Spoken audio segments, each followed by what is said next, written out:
Umufana w'umukongomani niwe waciye agahigo ko kumara umwanya munini ari gufana cyangwa se ari mu kibuga ahagaze ndetse atanyeganyega.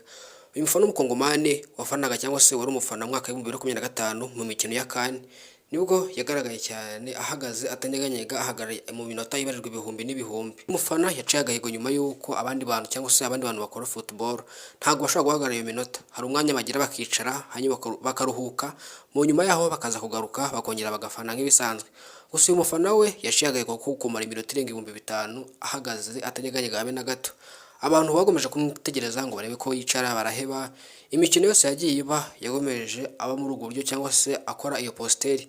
Abantu babyibashijeho cyane bibaza ibyo bimubayeho cyangwa se ibyo arimo cyangwa se ibyo agamije, gusa nta kintu yigeze bitangazaho.